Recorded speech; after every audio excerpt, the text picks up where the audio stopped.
जीवन यापन व्यतीत करता है। स्त्री सत्यनारायण व्रत कथायाम प्रथमोध्याय संपूर्ण बोलो सत्यनारायण भगवान की जय।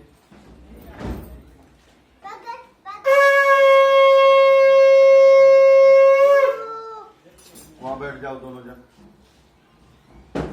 बैठ जाओ, फिर बाद में मैं प्रसाद खिलाऊंगा।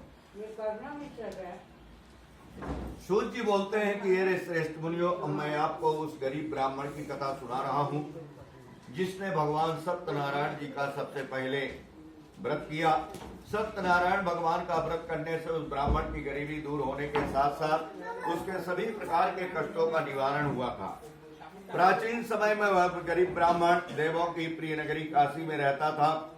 भिक्षा मांग करके वह किसी तरह अपना जीवन यापन कर रहा था।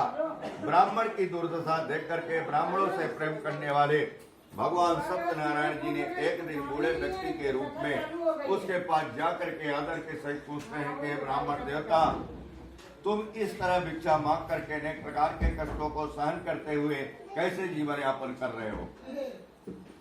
गरीब ब्राह्मण ने कहा कि मित्र, आय का कोई साधन न होने के कारण मैं भिक्षा मांग करके अपने जीवन यापन कर रहा हूँ।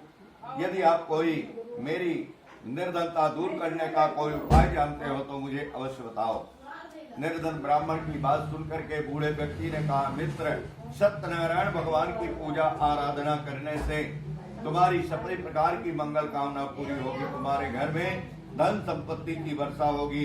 फिर उस ब्राह्मण को व्रत करने की विधि बता करके सत्यनारायण भगवान वहां से आगे की ओर चल दिए और कुछ दूर जाकर के अंतर ध्यान हो गए। गरीब ब्राह्मण ने बूढ़े व्यक्ति द्वारा बताए गए व्रत को करने का निश्चय किया। उस रात उसे रात में नींद नहीं आई। वह व्रत करने के बारे में सोचता रहा। रात भर सत्यनारायण भगवान का स्मरण करता रहा। प्रातः काल उठ करके सत्यनारायण भगवान का व्रत करने का निश्चय करता हुआ निर्धन ब्राह्मण भिक्षा मांगने के लिए निकल पड़ा। उस दिन उस ब्राह्मण को भिक्षा में बहुत सा धन मिला, जिससे घर लौटकर उसने आसपास के लोगों के साथ मिलकर के भगवान सत्यनारायण जी की पूजा की। उन्हें व्रत कथा